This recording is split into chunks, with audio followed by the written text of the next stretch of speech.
বন্ধু কি অবস্থা? বন্ধু শোন, পূজার বন্ধ তো পাইছি, আজকে সন্ধ্যায় আসিস, তোরা সবাই দাওয়াত রইলো। ও আচ্ছা, পূজার দাওয়াত নাকি? তাহলে তো অনেক মজা হবে। আচ্ছা ঠিক আছে, আমরা সবাই যাব।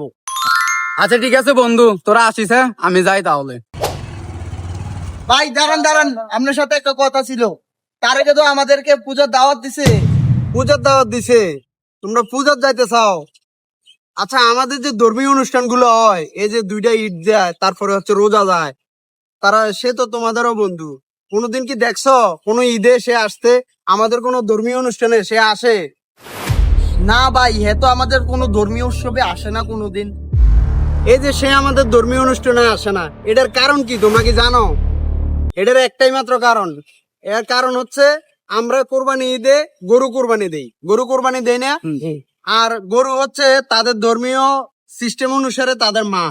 এখন আমরা গরু কুরবানি দেই, তাদের ধর্মকে অসম্মান করা হয়, তাদের মাকে আমরা জবাই করি, এটা তাদের দেখতে ভালো লাগে না। এজন্য তারা আমাদের কোনো ধর্মীয় অনুষ্ঠানে আসে না। তারা যে মূর্তি পূজা করে, এই মূর্তি পূজার মাধ্যমে আমাদের আল্লাহর সাথে কিন্তু শিরক করা হয়। তোমরা কি এটা জানো? তাইলে আমরাও তাদের কোনো ধর্মীয় অনুষ্ঠানে যাব না। কি বলো? অবশ্যই না ভাই, আপনি কথাটা তো ঠিক বলছেন, আমরা তো ওইভাবে কোনো চিন্তা করি নাই। তবে সবসময় এটা মাথায় রাখবা, বন্ধুত্ব বন্ধুত্বের জায়গায়। কারো ধর্মীয় অনুভূতি নিয়ে কেউ কোনো সময় কথা বলবা না, ধর্ম নিয়ে কটূক্তি করবা না। যার যার ধর্ম সে সুন্দরভাবে পালন করুক, কোনো সমস্যা নাই। তোমাদের ধর্ম তোমরা সুন্দরভাবে পালন করো, তার ধর্ম সে সুন্দরভাবে পালন করুক।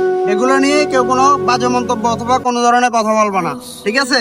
তাহলে আজান দিছে, সবাই এখন নামাজে আসো, আমি তাহলে যাই।